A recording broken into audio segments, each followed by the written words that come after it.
जरा सोचो, इस पूरी दुनिया में तुम इकलौते जिंदा इंसान बच जाओ। कुछ ऐसा ही होता है हमारी आज की कहानी में। तो चलिए सुनते हैं हमारी आज की कहानी।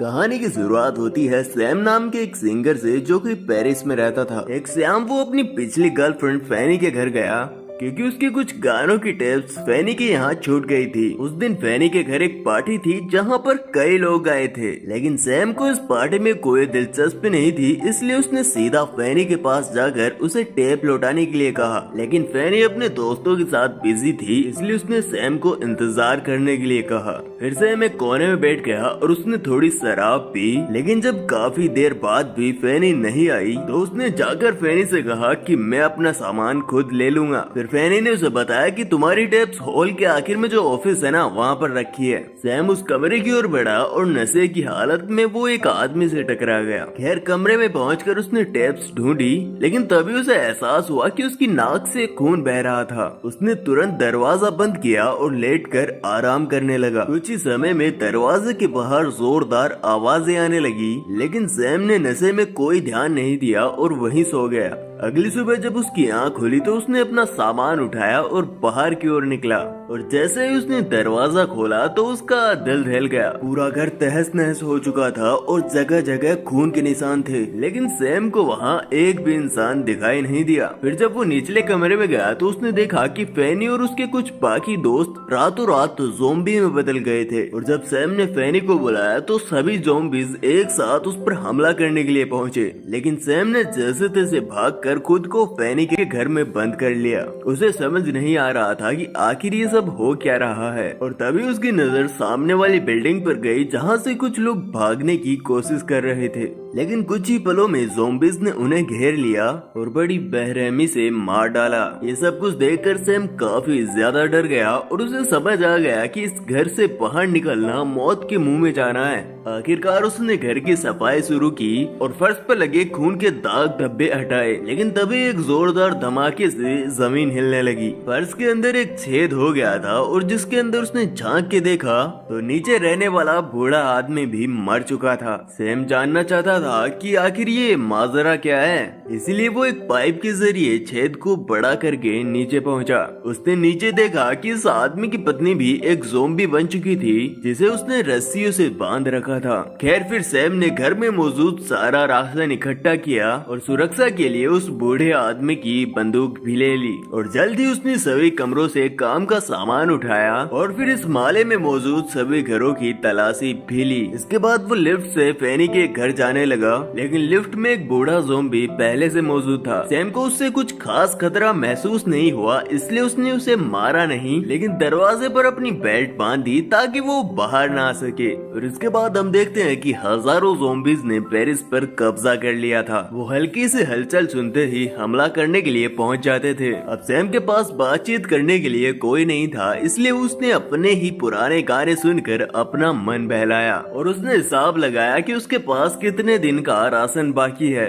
इसके बाद वो अकेलेपन से इतना परेशान हो गया कि वो गुस्से में जोर जोर से ड्रम्स बजाने लगा। शायद वो ये नहीं जानता था कि इसकी आवाज सुनकर ज़ोंबीज उस तक भी पहुंच सकते हैं। खैर फिर कई दिन तक सैम इसी तरह ड्रम बजाकर और नकली बंदूक से ज़ोंबीज को डराकर अपना गुजारा करता रहा। बाद में जब सैम नहा रहा था तो अचानक से पानी बंद हो गया। अब उसे खुद ही पानी का इंतजाम करना था, इसलिए उसने काफी सारे डब्बे, बाल्टियां और बोतल्स छत पर रख दी ताकि अगर बारिश हो तो उनमें पानी इकट्ठा हो जाए। फिर जब रात को वो सो रहा था तो उसने एक भयानक सपना देखा कि रात को उसके कमरे में ज़ोंबीज घुसकर उसे मारने ही वाले थे, और तभी अचानक से उसकी आंख खुल गई। खैर जैसे तैसे दिन गुजरे और सैम का अकेलापन उसे अंदर ही अंदर खाने लगा। उसे किसी साथी की जरूरत थी, इसलिए मजबूरन वो लिफ्ट में मौजूद ज़ोंबी से ही बात करने लगा। उसने ज़ोंबी का नाम अल्फ्रेड रखा। फिर एक दिन जब वो ज़ोंबीज पर निशाने लगा रहा था तो उसे लाशों के बीच एक बिल्ली नजर आई। अब उसे इस बिल्ली में ही अपना साथी नजर आने लगा और वो तुरंत उसे लेने के लिए दरवाजे तक पहुंचा। उसने खाना दिखाकर बिल्ली को बुलाया, लेकिन वो दूसरे रास्ते निकल गई। आखिरकार सैम खुद उसे पकड़ने के लिए बाहर निकला, लेकिन तभी एक साथ कई ज़ोंबीज ने उस पर हमला बोल दिया।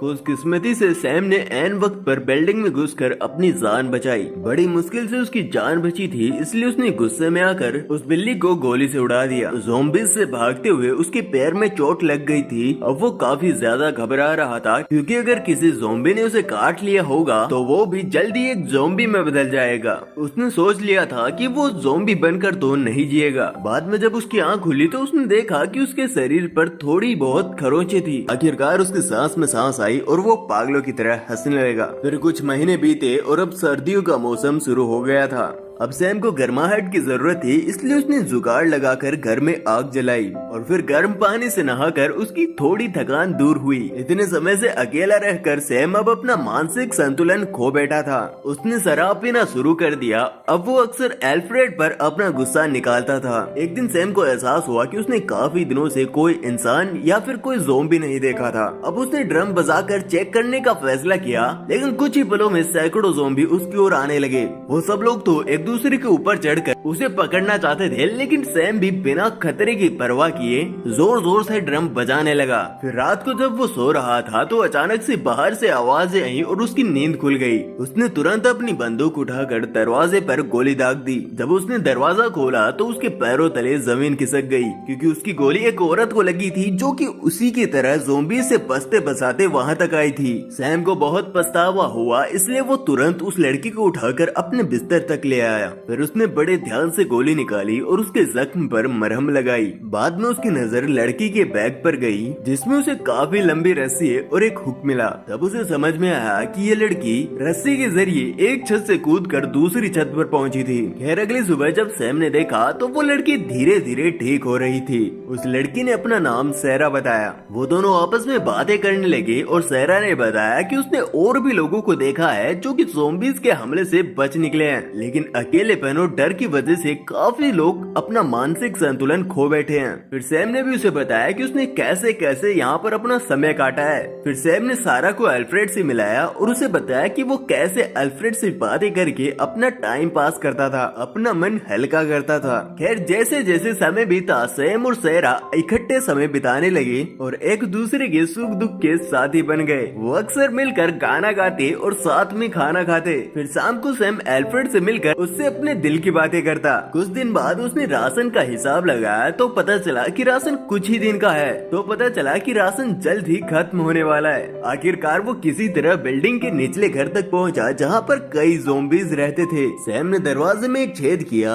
फिर अपनी बंदूक के जरिए सभी ज़ॉम्बीज़ को मौत के घाट उतार दिया। इसके बाद वो अंदर घुसा और उसे वहाँ पर जो भी राशन दिखा उसे उठाकर वो अपने साथ ले आया, लेकिन घर में उसे सारा कहीं दिखाई नहीं दी। काफी देर ढूंढने के बाद वो आखिर में छत पर पहुंचा। उसने देखा कि सारा एक कोने में उदास बैठी थी। उसका मानना था कि अगर वो यहीं पड़े रहे तो वो ये बात कभी नहीं जान पाएंगे कि इस भयानक दुनिया के आगे भी कोई सुरक्षित जगह है। इसलिए उसने अब यहाँ से जाने का फैसला कर लिया था। सैम ने उसे रोकने की बहुत कोशिश की, लेकिन सैरा अब अपना मन बना चुकी थी। सैरा ने उसे कहा कि अगर तुम यहाँ से नहीं निकले या तो मारे जाओगे या फिर पागल हो जाओगे। पर सैम उसकी बात अनसुनी करके गुस्से से वहाँ से चला गया। बाद में उसे अपनी गलती का एहसास हुआ। इसके बाद सैरा से माफी मांगने के लिए गया, लेकिन जैसे ही वो कमरे में घुसा तो उसने देखा कि सैरा बिस्तर पे बेजान पड़ी थी। तभी एक खुलासा होता है कि सैम ने सैरा से जो भी कुछ बातें की थी वो एक सिर्फ वहम था। असल में वो तो उसी दिन मर गई थी जब सैम ने गलती से उसे गोली मार दी थी। ये सब देखकर सैम का दिल दहल गया और उसने हिम्मत करके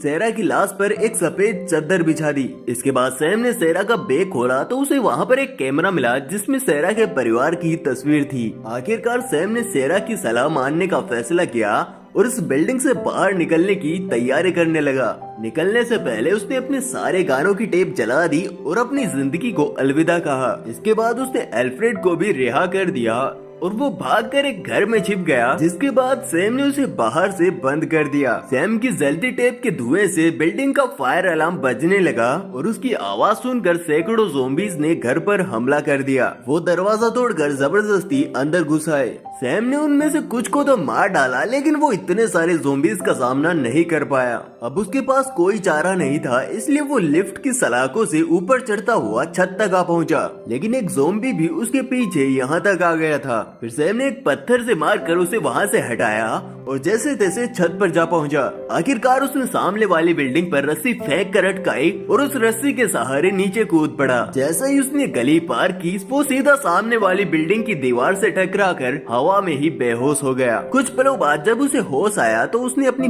पूरी ताकत जुटाई और जैसे तैसे वो छत तक पहुंच गया। यहाँ से उसने पूरे पेरिस का नजारा देखा और तब तक आगे बढ़ने का फैसला किया जब तक वो अपनी तरह किन्हीं और इंसानों को ना देख ले। तो यही कहानी का एंड हो जाता है। आपको वीडियो पसंद आया हो तो वीडियो को लाइक कर दो, चैनल पर नए हो सब्सक्राइब कर दो। मिलते हैं अगले वीडियो में, तब तक के लिए टाटा बाय बाय, जय हिंद।